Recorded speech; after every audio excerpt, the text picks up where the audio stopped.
food. We got that over there. We got some water back in the corner. Just open it up with just, again, this is a networking event. We got to know who we're working with. So we'll just do a quick introduction, go around the room. We'll start on the back row first. You're first. All right, yeah, hey, my name is Philip. That's my wife, Soleil, over there. We're the owners of Black Diamond Investments, and we've been investing for a little over 2 years now. We flipped over 22 houses last year. We wholesaled about 60 properties in the last 2 years. We own a couple notes. We have about 6 rental properties. We're trying to get a little bit more aggressive with the rental stuff. So that's pretty much what we do, kind of in a nutshell. And if you are a buyer, if you're an investor, holler at me. We can get you on our buyers list because we come across multiple wholesale deals every month. All like that. You're next. I'm Drew. I've been here about 6 months back in Lubbock. I was born here, basically left back to Mexico, take care of my family a little bit. Came back and never settled. Since I've been out here, it's been a pretty awesome environment. Everybody's been cool. I mean, it's way different from what I'm used to. Someone's happy to be here. How's it going? I'm Rico. I was a contractor up here in Lubbock for a lot of past years, so I'm transitioning to real estate investing. I'm with Promise Land Properties, is who I'm with. And so I've got some stuff in the works, a few things in the works, so I haven't been around a long time, but that's basically what I have. Good over here. My name is Gary. I'm in Promised Land too. I actually just got to Lubbock. I've been in Lubbock probably maybe about 4 or 5 months now. I've done some wholesaling in Lubbock, but like I said, Amarillo really been my stomping ground. I probably wholesale about 50 houses myself. I got about 12 of them, creative finance. I hadn't done any flips, so I'm actually cleaning up with flips right now. And my store got an amazing team, so.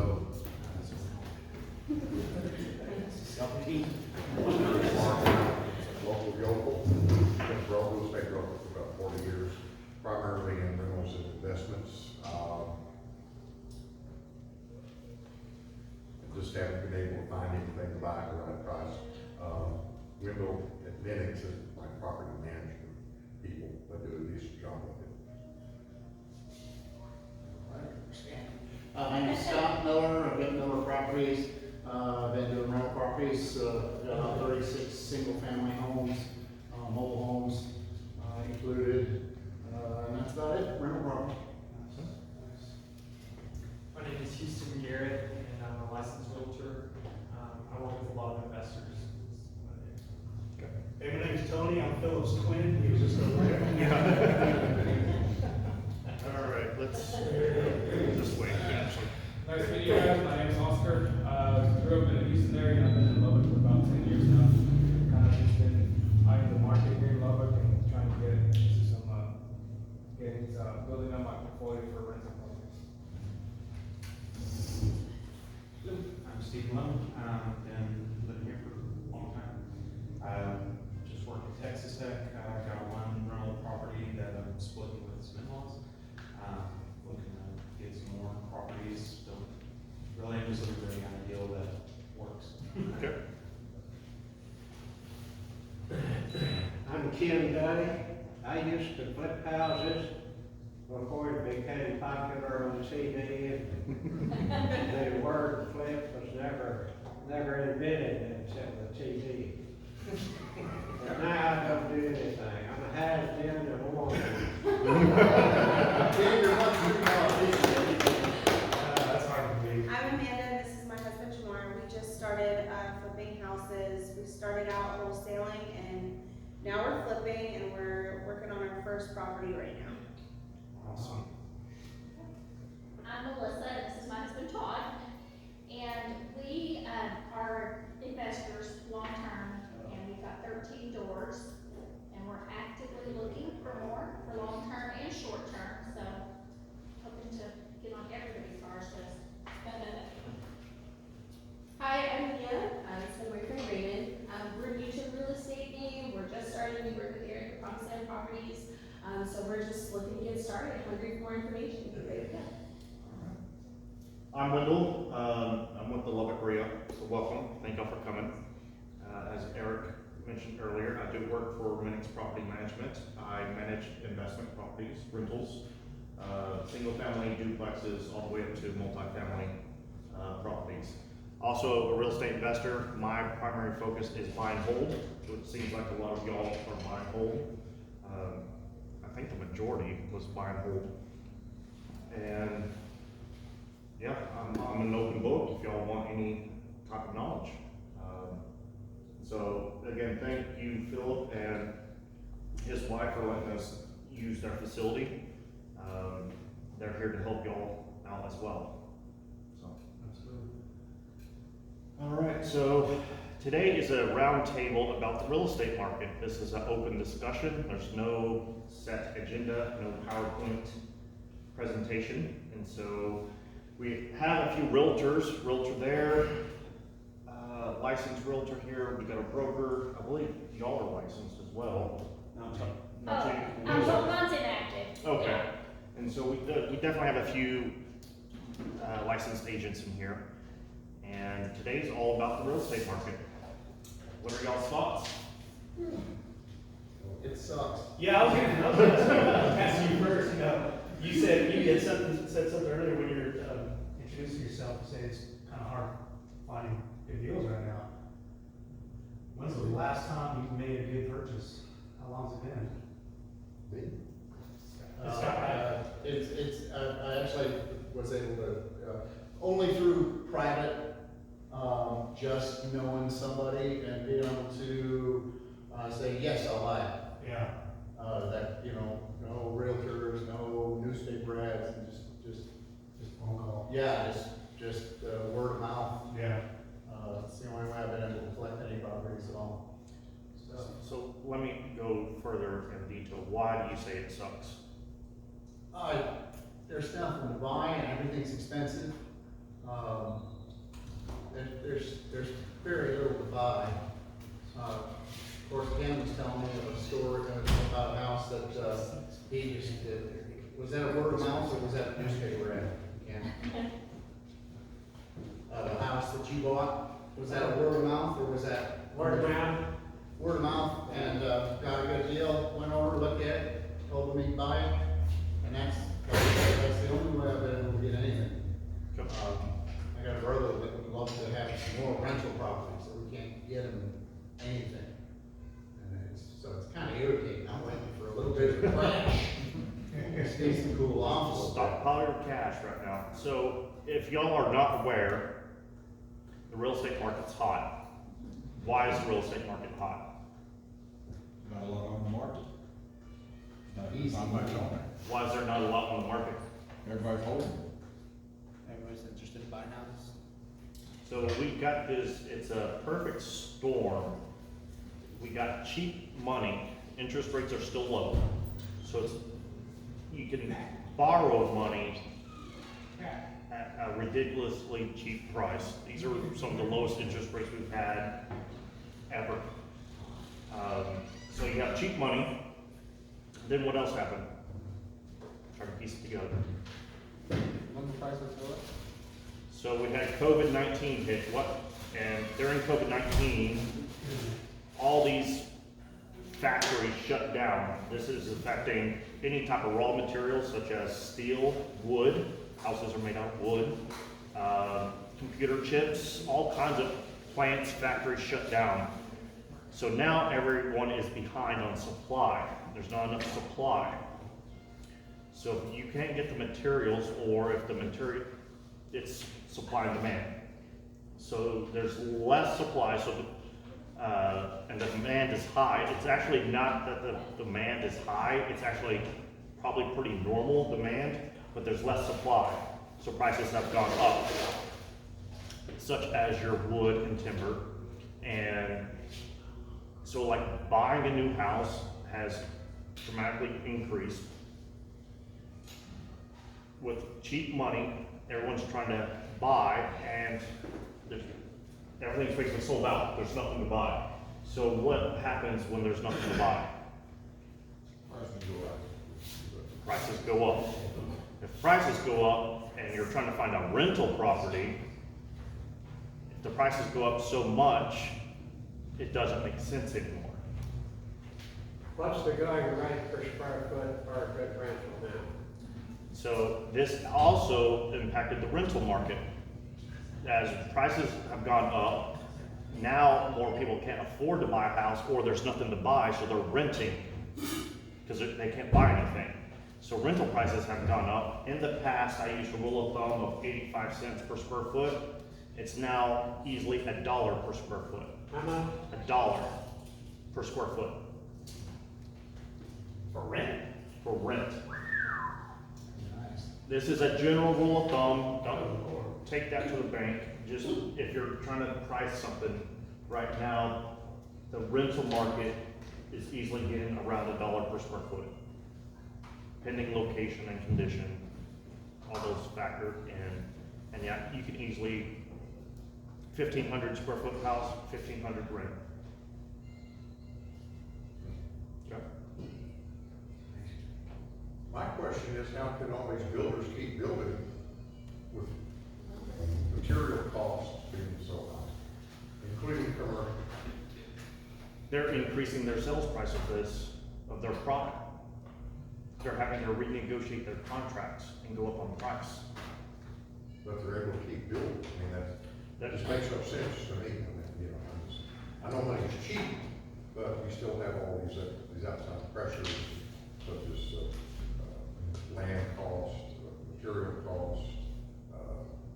If you're a home builder, you have your plat dedication cost, curbing costs, and whatever else you want, insurance, whatever else you want to throw in there. And it just seems like that they just keep building, and even with cheap money, it just doesn't make any sense that they keep adding on to this. I mean, at some point, there's an inflection point that the general public not be able to buy something. I don't know what that inflection point is. Yep. Is it, anyone have any takes on that? I got one. Well, my brother-in-law's actually, he actually is a developer in Houston. And he's been trying to get me in the building. And I'm like, man, you know, now is the time like not to build, right? Because, I mean, everything's going up. He said, no, builders are building more. And he said they're actually getting paid more because they're just transferring it just straight on across, just right across the board. I mean, if I gotta pay more, I'm charging more. Everybody's gotta adjust their prices. Yes. It goes on like that. Yeah, and builders are actually building more, you know? No, I understand what you're saying from that standpoint, if you transfer your costs to somebody else.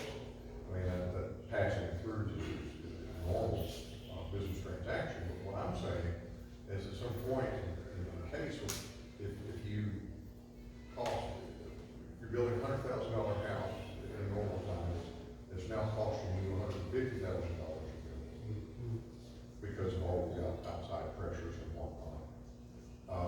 At some point, and it keeps costing you more to build that $100,000 house, that you get to a point where the buyer can't afford it because it costs too much. So the builder is just, I mean, and I'm not saying that they're doing anything wrong, but I mean, they're just stacking up more costs on top of everything as we go forward, and at some point, somewhere, there's gotta be where the average person just can't afford it. I think And that's what I can't figure out. We haven't reached that limit yet, doesn't seem Well, like. it may be. Here's the problem, until the banks say no, it's just gonna continue. Well, banks will get stuck with it too. Exactly. But until that point happens, and until foreclosures begin again, and the economy slows down, and you begin seeing foreclosures, the banks will continue saying yes. But no matter what that person's budget is, because we've seen it how many times in our lifetime. But just No matter add to what it is, the, but the banks don't care. but just add to the Yeah. inflation thing, Right. the cost. Right. And at some point, somebody's. And then the real estate market falls, the prices come down, and it all starts over again. Well, I understand The that vicious cycle is there, and that's what we're in right now. I I'm trying to say, no, yeah. I'm just But to saying, answer your question, that's just it. well, it just, I mean, it makes no common sense. it makes no common sense. But, that's a common word. And I mean, I don't have to do it. that $100,000 house that is now gonna cost $170,000. Exactly. In 10 years from now, we'll be back to $100,000, and that poor person that paid $170,000 is gonna be back in an apartment at 800 square feet. That's what we paying rent. Well, it may be underwater again, it's just a question of. Yeah, Yeah. and the bank's gonna be writing it off, and the Fed's gonna print more money, and the debt will continue to rise. So basically, you said what's happening, Which is probably the case. Well, it does make common There's sense. a whole lot of things going on right now. No, I agree. Scott, On the topic of the perfect storms, it truly is a bit of a perfect storm. For many of you, maybe you remember the days of 18% interest. Our first house, we financed at 14% interest. Yeah, there used to be a day many years ago, and some of you know it, that people were paying 16, 14, 16, 18% interest. And you just, a general rule of thumb is when you would buy something, you would say it was gonna cost you $1,000 per 10,000, or was it $1,000 per 100,000? And your monthly payment would be $1,000 per 100,000. Now, you can get 100,000 for $500 or $490. And so it's a different, they're able to push the numbers, like in rental. You can buy a $150,000 house, well, your payment's only gonna be $750. So you can push those numbers together, but it's a different scale than it used to be. Yeah, and it's just a vicious cycle, y'all, that some of you haven't experienced yet, but you will experience, just like the oil industry. It all goes up, it all comes down, and then the roller coaster starts again. Yeah. And it's just being able to, whether you decide to hold out for the 170 to become 100 again, or you're ready to get in now and be ready to ride the roller coaster. so it's a roller coaster. Let me ask y'all's opinion. Do y'all think it's gonna pop or is it just gonna level out? This That- artificial that's the bubble. Right, but at some point in time, how long, when we keep waiting, because 0% stays around forever now. I mean, yeah, it's either that or, Right. go spend more money than I'd like to, but if you could find Exactly. that. And that's where those of us who want to wait, because we're used to finding the deal, or used to being able to find multiple deals, that's where it's tougher now, because just like you said, if you don't know word of mouth, and you don't have the word of mouth deal coming to you, by the time it hits the market, even a wholesale deal now, how many people are lined up at a wholesale deal now? You know, but for a while, you know, there was 30 people, 50 people at the wholesale deal. Well, even the wholesales are costing you. Oh, wait. Yeah. I heard something today that the demand for real estate right now hasn't been this strong since 2005. So we went from 2005 to 2021 or 2020. So those of you that know Pat Ham here in town, that she's, what, been in real estate 50 years or longer, 60 here in Lubbock. She told Melissa the other day that the only way she gets a house now is she goes in, locks the door behind her, and waits for her contract to get approved. Well, no, that's what she That's did what then. she, but That's what- she said it's reaching that Yeah. point again. Cause I But said, back in the have you 70s or ever, 80s? yeah, I said, have you ever seen a market like this? And she said 78, 79, maybe 77, 78, 79. She said, literally, that's what you would do. You go to your house, if your people liked it, you lock the door, and you wouldn't let anybody else in until your contract was accepted, so. Oh, another thing that's interesting with this market does crash.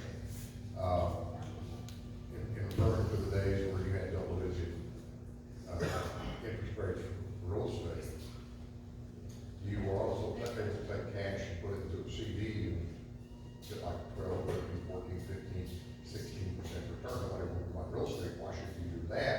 No hassle, no much, no fuss. Yeah. Because you can just take your money and put it into a liquid or semi-liquid investment and get an excellent return. When this market crashes, it's going to be a lot different because interest rates are, even if they go up a little bit, stay in the single digits. You've got a lot of people with money chasing real estate, which you didn't have the last go around. It was really like that. So that, in my mind, is also going to put possibly some additional upward pressure on the price of some of these properties once they start going into foreclosure. Because you have more people bidding. How long is everybody, Lubbock's growing. It's gonna keep growing. And you look at cities like Houston and Dallas, and Lubbock's trying to be Houston. Lubbock's thinking about having that size. Like the outer loop and all that. I think there's still a lot of growth here. I think there's still a long road ahead of growth. I'm positive. I don't like it, but. I mean, at that tipping point where all the bigger businesses are starting to look. Yep, I was about to say that, we are at a tipping point here in Lubbock. Our size is reaching that level to where now bigger businesses are now coming It in. attracts the jobs and attracts people.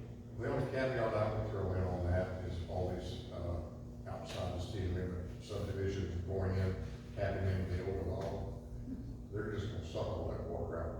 And at some point in time, there's gonna be a lot of real estate sitting out there, not connected, unless they connect to city services, that's just gonna sit there. And unless they find somewhere to truck water in, pipe it in or something like that, you're gonna have a lot of property that has lost some of its value because of no water. Got Buffalo Lake, man. That's the truth. The more straws you put in it, the more it's gonna suck out. I work with a lot of out-of-town investors that are buying in Lubbock, and their reasoning of some of them that I've heard, kind of a common thing is, when a city in Texas goes over 300,000, they normally double in the next 10 years. And that's kind of what they're looking at, is we're getting close to that 300,000 mark. We hit that tipping point. Yeah, I don't know if we're gonna go that fast, but in the past, that's really what happened. So they're banking on appreciation. Bank on appreciation of long-term, holding it for a long time, for 20 years. Yeah, because the statistics show once you get 250, you go to 300 within 5 years. And then from 300 on up is exponential. It just explodes from there, just kind of like you saw Austin explode with Georgetown and all the surrounding areas around it. Just how quickly that happened. And then still with what's happening with DFW with, I don't know, they got so many weird county names around there now. That, you know, you can't even say what all's there, you know. But, and I'm not saying we're gonna launch that, but yes, what he's saying is correct. And yes, what we're talking about is maybe old timers for some extent, about the roller coaster we've seen and the way we've seen these come in. Real estate eventually does end up going up. Don't get us wrong. I mean, it does. It goes down, but it just ends up coming up. But you gotta understand, just getting into it, there is still a roller coaster ride involved if you're hanging on for the long term. Or you can get caught with your pants down if you're in the middle of a flip or something like that, and the market hits you just right, and it all of a sudden bottoms out for a little bit. So just watching the TV shows and jumping in, keep in mind what you're getting into, and that we are at semi-peak, if not peak, as of what's going on right now, because there is a short supply and the demand is so high, not only because of what all we're saying here, but also because of the TV shows. People are getting so involved because, oh, it looks so easy on the TV shows, why can't I go flip a house on my own? Right?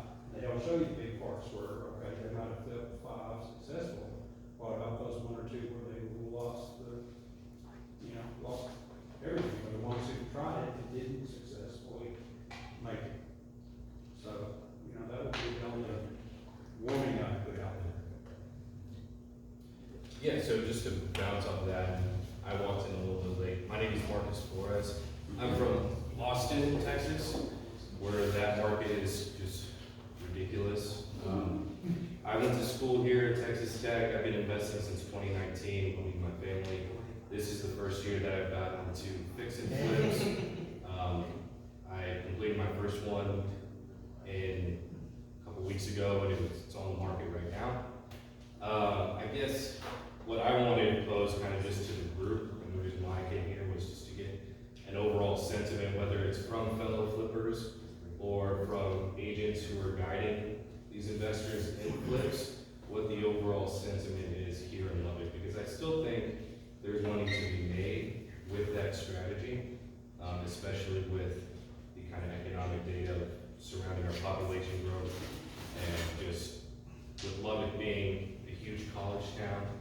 noticed a bunch of people my age moving back, looking for homes. You know, specifically, I can't buy a home in Austin because the median house price is $500,000. You know, here, I could have a 3,000 square foot home for $350. You know, and so we're seeing, I've noticed a lot of just normal families our age, my age, I'm 27, moving back here, and it's kind of like this weird mirroring effect from like California to Austin. They're going to Austin and raising those prices, and I almost feel as if the younger, you know, generational group is moving to places that are more affordable, and hence driving those prices up there as well. So I know that was kind of long. My basic question was how the overall sentiment is behind flipping. If other flippers here are still excited about it, or y'all slowing down, or y'all pivoting y'all strategy, and if any agents have any advice as well. I'm all ears. I'll just give you my opinion. Flipping is still an option if you can get it at the right price, obviously. But you have to be, most prices are gonna be higher than what you would normally pay, or what you would have paid maybe a year ago. But not on top of that, you have to consider, repair costs. Your materials are now gonna be triple the price of what they were a year ago. And so you have to just be more aware of the numbers, and that's the hard thing, the numbers are hard right now. Houses are appraising for higher than we've ever expected, so real estate agents that are probably in sales are struggling to figure out what they can price a house at. And then material costs, I don't know the last time you looked at lumber, but it's like they hit the triple button before you check out. And so, I mean, and that may be undercutting it, maybe it's the quadruple button. And so flipping is still an option, but you have to be more aware of your cost than ever. And finding that house at that price point is more difficult. It really is. I'm just our king a little late, I'm sorry. I've got a unique perspective because I designed and built new houses for 20 years in other towns, and then moved here and been in property management, and I've got about 50 doors buy and hold that I've got rentals right now. And one thing, as a builder, I come from a perspective of the way the town grows, the demographics and things like that. I've got all the scenarios like that.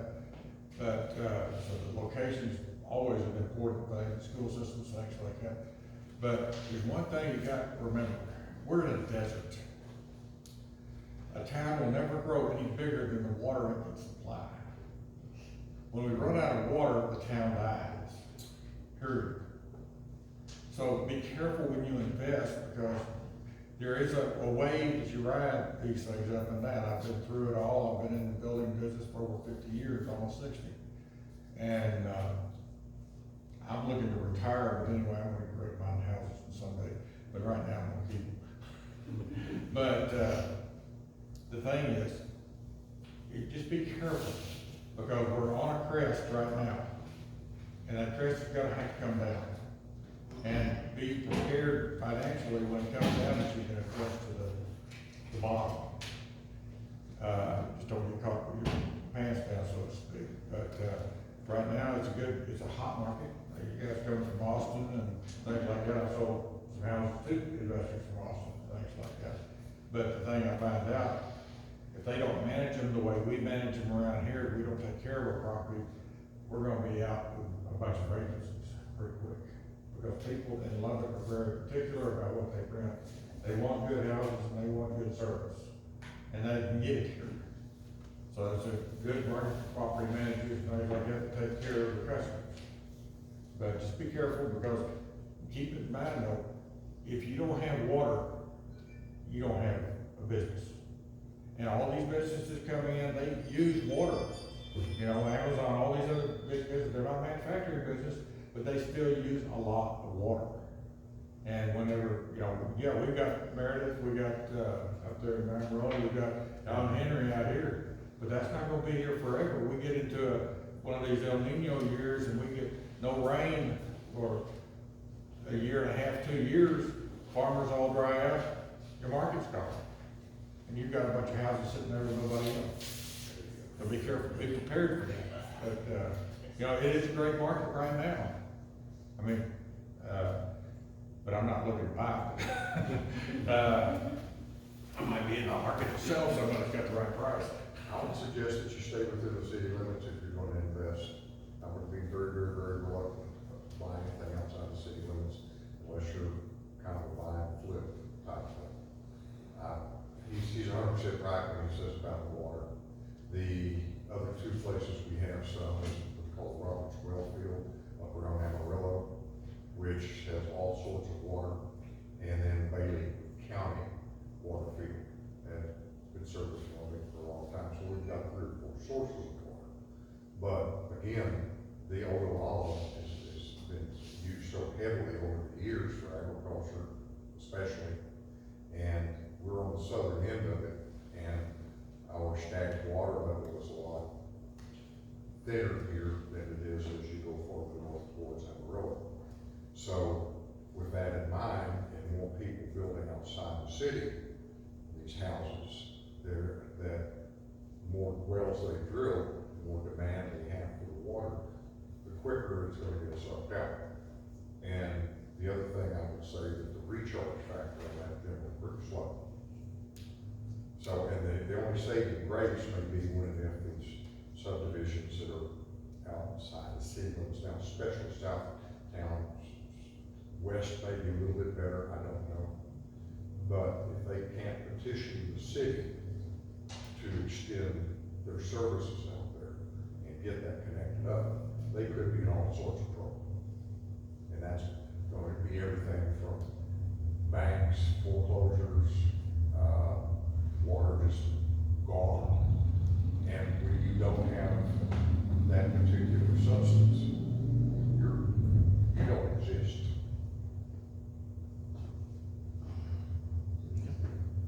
Good point.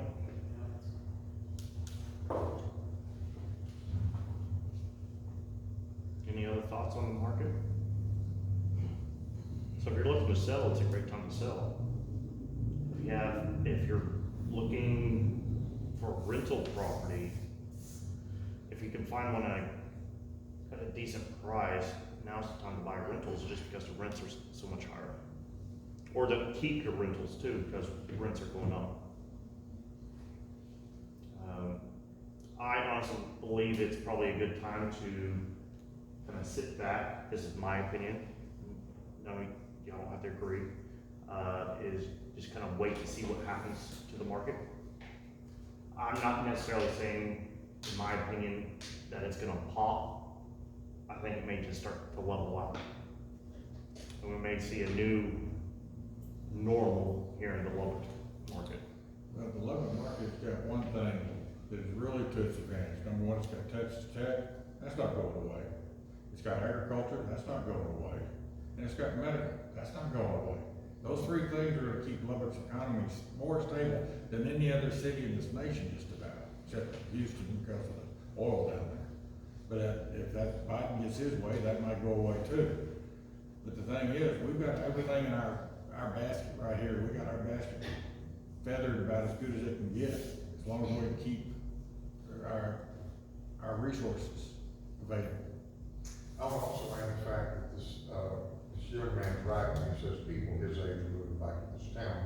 A lot of that's also due to the fact that our economy is now diversified. Lubbock has grown to the point now, $250,000,000, I think, is kind of an inflection point where a city creates what they call its own synergy, where it starts generating a lot of its economy and stuff like that from within itself, and doesn't always have to have the outside forces coming in to prop it up. And when you look outside the agriculture, Texas Tech, you have to look at, I think, the medical facilities here in town are very good, have been for a long time. That there's like almost a emergency clinic on every corner. So I mean that has just grown, exponentially almost. And then you look at all the new businesses that have been created. You've got all sorts of service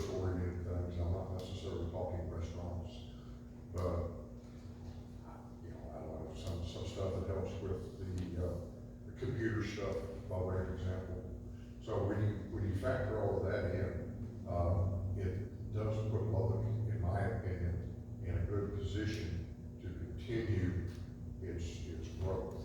It's also a city that's located, large city within about 150, 200-mile radius. Always has been, where we draw people from Abilene, Middle and Odessa, probably some from Amarillo, probably into eastern New Mexico. We call it Lubbock City. And I think that it's kind of a moniker that is absurd, and I think it will continue to be that way. These little towns in general are dying. Rural towns are dying. And when you look at that, even some of the little towns around Lubbock, their population growth is almost nil. So it's one of those things that in my mind, they exist somewhat because Lubbock is here, and I think helps support them. So you have that additional input, if you will, from the population of the smaller towns that surround us in this area. Well, too, I've seen Lubbock grow from, I've been here over 40 years, and, you know, when we moved here, there was no arts. The Lubbock Arts Center was almost nothing. Buddy Holly, you know, the music industry and everything was very small here and everything like that. People your age think like demand entertainment. And so they either, after we get to a population of 250,000 as a builder, you look at that, these people are gonna want to be entertained. So they're gonna create their own entertainment because they can't get it to come in here. And that's exactly what I've seen with the Buddy Holly Center and things like that. We're growing through the arts, which is going to bring more people coming into this area that are qualified to need, they're gonna need nicer houses, they're gonna need nicer places to live, they're gonna need nicer things to do. Well, if they can't find it, they're gonna make it. They're not gonna go somewhere else because our housing is so reasonable here. Rather than go to Dallas to get entertainment, they stay here and spend half the money and get the same entertainment. So they're gonna make the entertainment come here. So this is a wonderful city to invest in and to grow. It's going to grow. The thing is, it's like a wave. You know, you get right that crest, it's gonna crash a little bit, but it's not gonna, Lubbock's never gonna crash down like the Houstons, the Dallases, and things like that, because we're too diverse. We're too spread out, things like that. So it's a much safer market here for investors and things like that. So it's really a great place if you're going to invest. Just be careful and don't put all your eggs in one basket. So we've heard a lot of negative today. It's not all bad. We're gonna scare everyone off. Don't buy another house. Wasn't that the agenda of the meeting? I'm surprised people haven't started walking out. Not Lubbock. Let me ask any type of wholesalers, what are y'all seeing out there? Phil, go. Well, I think somebody said it earlier, they're just not buying, people aren't buying as much. You know, before when we put something out, we have 20 people respond within the hour, here we go. Now you've got maybe 8 buyers that are interested. And then, you know, so. What about your pricing? Are you having to pay more? Yeah, absolutely. I mean, just like with everything else, we gotta, you know, you gotta adjust your prices. I mean, you know, it's, and sellers are savvy too. They know what's going on. You know, they understand the market and they're negotiating at a higher price too. So, you know, last year at this time, we were probably getting 60, 65 on the dollar, maybe 70 cents on the dollar. Now it's closer to 75 cents. So, you know, it's just one of those things where you gotta roll with the punches. And then we're also finding, which makes sense, a lot of tired landlords are cashing out on their portfolios. Because it's a hot market, you got a lot of big time investors from New York, California,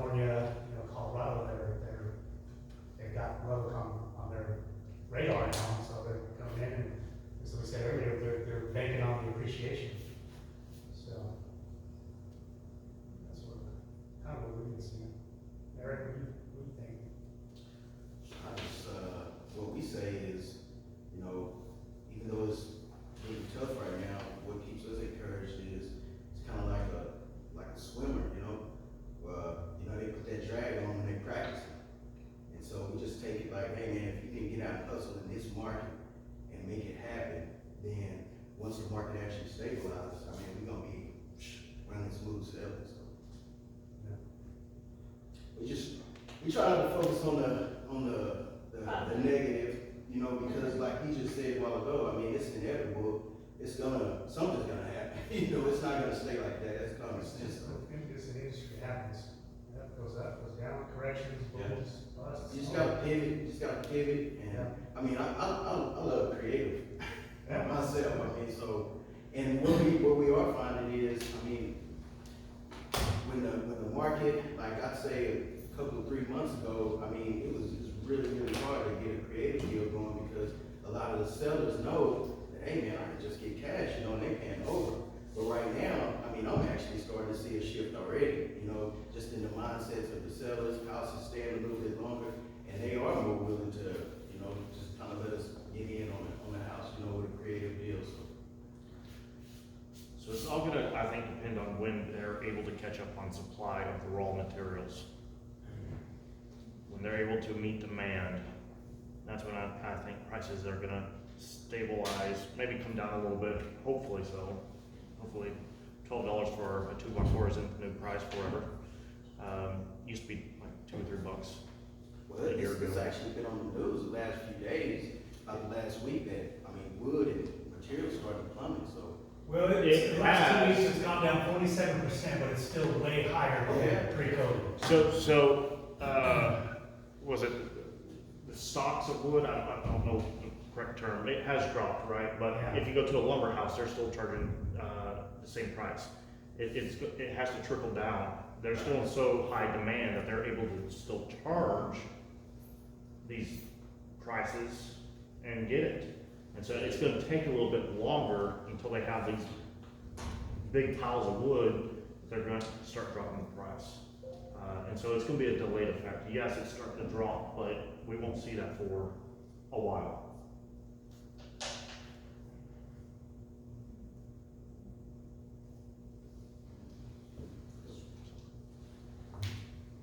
But it's a great market. Don't I have a worry. question about, Yeah. because, I wasn't really an investor when we had the last crash. And from what I heard from investors is that because of Lubbock being somewhat self-supportive, we didn't see it hit as hard here. No. So you can almost, just think of this, Lubbock has its own little bubble. The bubble flexes, but we don't ever collapse like other markets. Did we get hit? Yes, but nothing like what you read on the news, national level, it doesn't apply here. Eric, wouldn't you agree? Because you're probably investing during that time frame. Only because of the fact that it's grown to the point that it's also more susceptible to outside forces. So when you're in that position, I think that also puts Lubbock in a place where it could happen here more severely than what you think. So I just simply think you should, as a prudent investor, you should guard against that. Because, you know, you've got a proverbial $150,000 house that you pay $150 for, and the market collapses, you're stuck at $150 with the financing to go with it, and it may drag you underwater. And that has happened before now. It happened, back in the 70s and 80s, and it also happened when we had a last bubble burst back in 2007 and 8. There was a big national, cry of thousands of homes that people had bought that paid $150 for example, now worth $100. So they had bought on the way up before the bubble burst. So in my mind, that can still happen again. We do get affected if the market crashes, and yet not as bad. Also, to combat that, back in 2008, when the last crash happened, lenders were giving out money to anyone, That's true. even if they didn't quite qualify. And it's like, easy, anyone could walk in and get a loan to buy a house. Yeah. They did not change, since then they cracked down on that and they haven't gone away with that. So people who are still buying today actually qualify. And so the odds of that happening are probably slim. That all these people are gonna end up in foreclosure. Because they bought a $150,000 house, now it's only worth $100,000, they're stuck. So with the homeowner protection COVID claim that Biden's got, would that affect the market? Because I know they extended it to through the end of the next month. But that's on federally funded property, right? I don't follow it that much on the homeowner side, except for I do know if you're financially affected by COVID, you can fill out a form, get assistance on your mortgage payment through the government. That's about as far as I know. And yes, it did get extended until the end of July, and it's the last extension. They will not extend it again. I also know that this applied to renters, so if you have a rental house and they're not paying rent, you can help them apply for this rental assistance program, and yet you have to have cooperation from the tenant as well.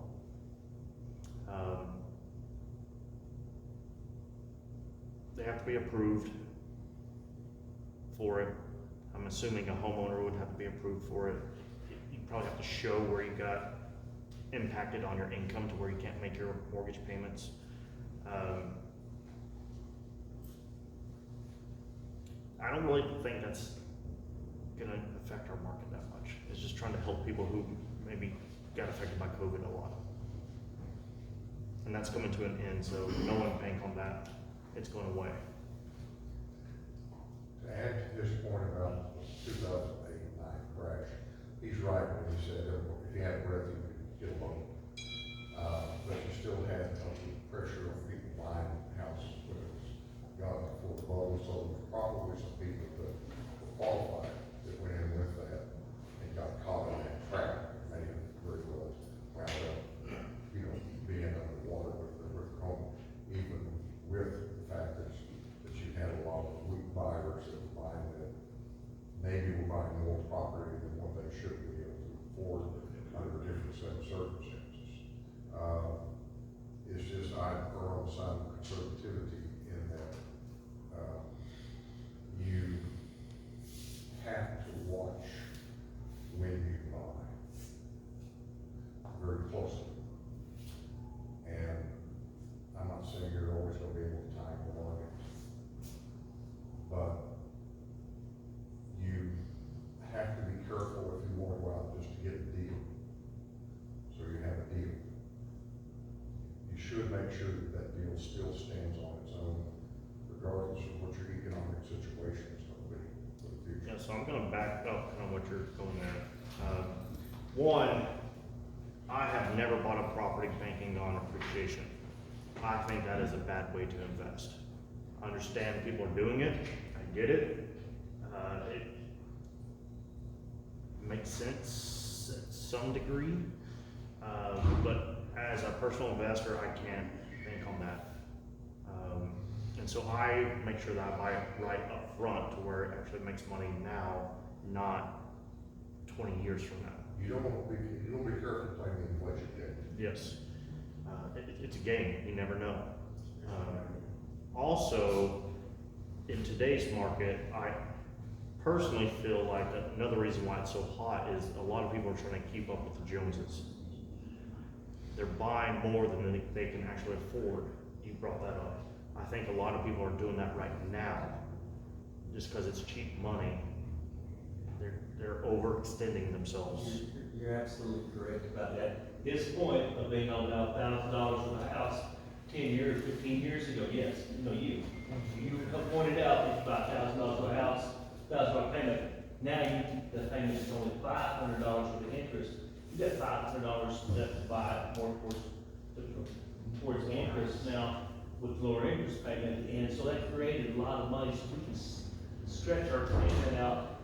And my buddy's done very well. He had a finance degree and quit a job at Delta, making insane money to do this, and he's making $50,000 a month by buying with real estate he bought in Albuquerque.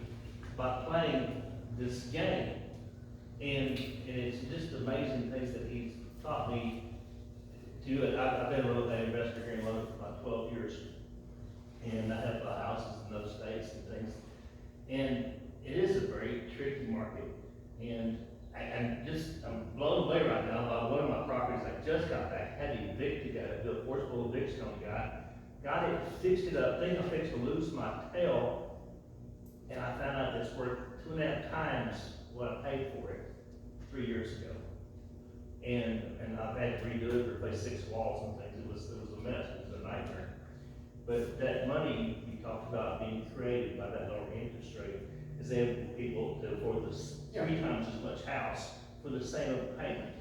I have a little business that I run here in town, almost a boutique business, selling artificial turf wholesaler. I'm managing there. 1/3 of my clients are coming in from out of state, with out of state phone numbers, be it, I should include Austin. I get Austin phone numbers, I get California phone numbers, I get Amarillo phone numbers, I get a bunch of Phoenix phone numbers of people coming in here, of selling their really pricey stuff, making a bundle on it, and turn around using that on a down payment on a much bigger, better house, and then still have lesser payments, and so now they're buying my product to build their dream mansion that they couldn't afford where they're at. And what you said about this market being very safe, being diversified, that's why I chose Lubbock to put my nest egg into it. It's been awesome, and I appreciate it. I didn't even introduce myself already. My name's Tony Green. Anyway, thank y'all for having me. I apologize for being a minute too late. But thank you for the education y'all shared with me today. Yeah. And, Glad you came. it's been great. It's been, most of it's been right on track with what I already know about. Got a little more depth, and I get to see that people are thinking along the same lines. I'm curious to see where it's going though. I kind of watched, I'm not a real estate agent, but I was studying it. But I really think we're at the peak right now, or just past it. Looking at the days on market, I think they're starting to stretch a few more, just a little bit right now. They're not nothing that's going to change the world, but I think we're going from like 3 days or to hits the market and whisper listings to it's taking a few more days right now. And I think it's going to slow down. The Fed's talking about raising interest rates twice. Sorry, what, 0.5%, a whole percent, 3%? I don't think that's going to be enough to really make a difference in the sales. What I think is going to make a difference in the future, please offer these ideas up for feedback.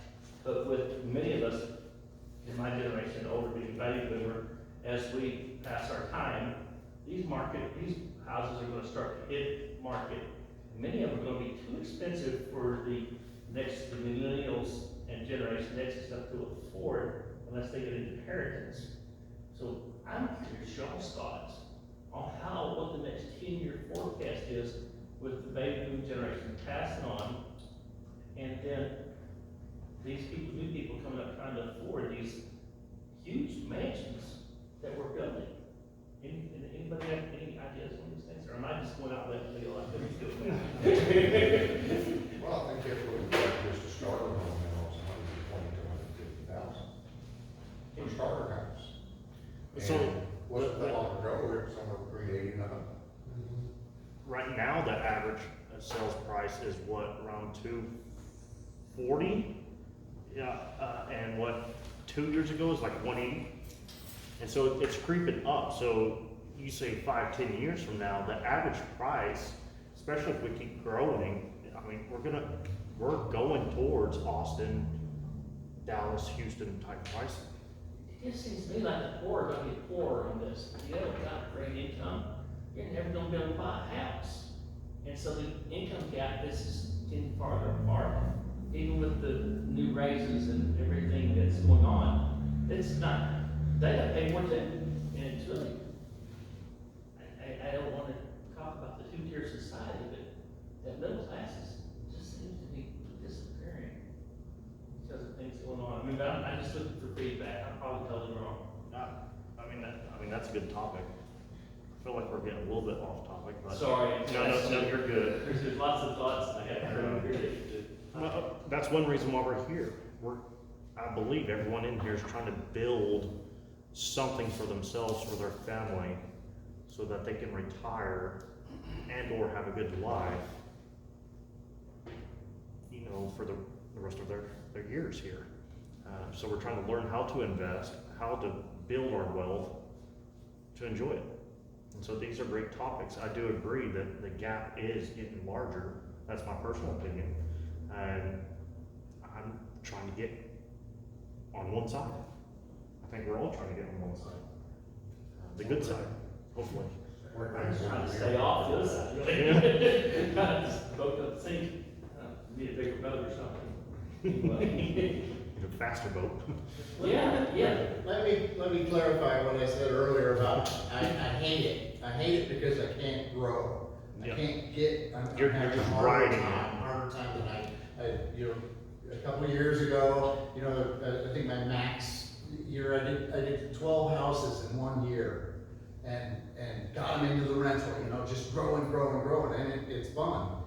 When you're rolling money like that, you can, but this market's good. I mean, like you said, rents are up,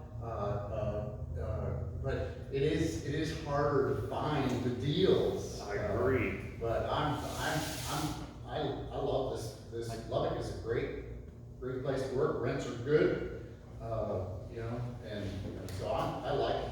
It's a good place to do business. I agree 100% with that statement. And I know I said a lot of negatives up tonight, and I didn't mean negative. We're all retracting our statements. Other than I thought, I'll just clear out and go and take a real estate. You got the right audience. Yeah. But no, you know, like our goal this year was to have 12 properties, to have 12 doors, and so far we've had 0. But it's back to what wisdom here in the room was saying, is we're not gonna go and grab 12 doors. We're gonna grab 12, hopefully, right doors in the right way. Right. I had a goal to do 10 myself. You know? And how I many? got one under contract, looking at another Yeah. one, so Yeah, I may end up with 2, maybe. The other one's kind of So. overpriced for what it is, and And we bid on some wholesale deals, but it's hard. got none of them. You know? And so my recommendation, and kind of what I'm doing, is just ride it out until you actually find the good deal. Until then, stockpile money. Money's cheap right now. I know a lot of us that are in this game that are actually out there doing it. We're just building up capital and we're ready to go. And we're just kind of waiting for that right deal. Yeah. And so that's what I'm kind of doing, just waiting for the right one. Until then, just Yeah. riding the wave. Yeah, I'm motivated more for advice than what kind of negative standpoint. And I think kind of what you've heard from most people is cash is king. You know, all these deals, especially if you're buying home, cash flow is the most important thing you're looking at, not appreciation down the road. So that's why we have the bonding thing, because the cash flow, and we placed our bids, the cash flow worked, and we didn't chase the deal out of that. You know, it wasn't meant to be, what we offered. We bought 3 last year during COVID, and this year, nothing. So. It's okay. The year's not over. Well, but like what Philip said, you know, because like I would normally try to get it at 70%, you know, because I don't have to put some, you know, and I could go a little higher because I'm keeping it, I'm not going to flip it. But if you're getting a 70, 75, then of course you have to pass it along. You have to make a profit, so it just makes it harder and harder. Yeah. Get right there to, you know, retail. Last, we had a meeting, wholesale buddy of mine told me that he's wholesaling at 78%. Pretty high. But, I mean, if you got the buyers behind it, Is that a taxable value? Do what? Is that of taxable value? Is 78%? 78% of the retail value. Appraised, Yeah. taxable. After Yeah, I've seen us as 80%. Yeah. I'm seeing a lot of 80%. And these out-of-state investors, I think a few of y'all famous, we got I'm dealing with New York and California the most myself. We got a lot of, They are paying top dollar for these Yeah. and banking on appreciation, just exactly what you said. In my mind, I don't know how that makes sense, cause I don't think that way, and yet they're doing it. Well, they're not even cash flowing, are they? No. Majority of them? No. no, they're just banking on the appreciation. Yeah. They are not cash flowing, they're losing money. Deep pockets, man. Yeah, deep There's- pockets. Well, it's kind of like I say, they're thinking, you know, they can buy $200,000-$300,000 houses, and they're So- in a 1,200 square foot house for $1.5 million. I sat down with a new builder, or a builder yesterday, just to talk about it. They have people coming in and will not leave until they're able to write them a check for a new rental property. Wow. And they don't even know what the price of that, and I don't care, tell me a price and I'll write you a check right now. And they will not leave the office until they do. Well, they were- That's how, like, these are people from out of state with lots of money. Well, then the institutional buyers are gonna come in and. They're already here. Yeah, they're already here. Yeah, they've been here for the past year. So you got the Waves trust. of our growth. Let's get that trust. Yeah. We got a couple of realtors here, first time ever I've seen in Lubbock over asking, prices. Have you seen any of that? No, that's almost every single one. If you're not doing over asking and nothing else, you can't ask for closing assistance, you can't ask for a home warranty, you can't ask for anything to be repaired, it's as is and over asking. That is the first time I've ever seen that. Multiple in 20 offers, years too. in Lubbock. That's what I'm saying, how many offers do you get within Yeah. 2 days, 3 days? Like, if you wanted to sell your house, I get it, because you can get top dollar, But where are you going? What are you gonna but buy? what are you gonna do with it next? There's some efficiencies over here. Yeah. I'm also saying, hold on to your properties as rent prices are following the sales price, they're going up. One thing that, in the Lubbock real estate market, our average sales price, like Wendell was saying, that it's 100,000 below the nationwide average at 240. So average nationwide is like 340. So, like we were talking about kind of being in a bubble, our sales price on average is a lot lower than the rest of the country. And these out-of-town guys, they're buying stuff, and they know it doesn't cash flow. They see the numbers, they've got just a ton of money, and whether that be from the sale of a business that they had, they have to put cash somewhere. There's an article that went out to a lot of investors that had, only covered 22% of every dollar was printed last year. Yeah. Better put your money in a hard asset. And, so it's really what's going on, and there's a lot of big funds that are coming to Lubbock that are looking to build, housing, whether that be for Amazon or affordable housing. A lot of that also going on. We have companies here right now that are building and selling to people with money, that's all they do. Yeah. They're already here. Knowing that information is one of the reasons why we kind of switched up our exit strategy. I know earlier I said we flipped 20 plus houses last year. Well, this year, we're doing more of a wholesale exit strategy where we're getting wholesale price, we're putting the minimum in there as far as rehab goes. Last year, our average rehab was $30,000. This year, we're looking at $12,000. We're putting paint, we're putting flooring, we're putting them on the market, and these investors are buying. So, that's what's been working for us. We're not going all out on these $30,000 rehabs because You don't have to. we don't have to. We just put one on the market on Thursday, we got a full offer on Sunday. That's the headache. Well, we did check, we did put a lot of money into that. Which one's like, not as much as we do, but yeah. Well, Philip, I have a question. So I know your gross profit will be different, but would you say your net profit's the same as last year's, or? Yes, because I'm buying right. Yeah, that's what I figured. Yeah. Wait for the good deal, don't just jump in because everyone else is jumping in.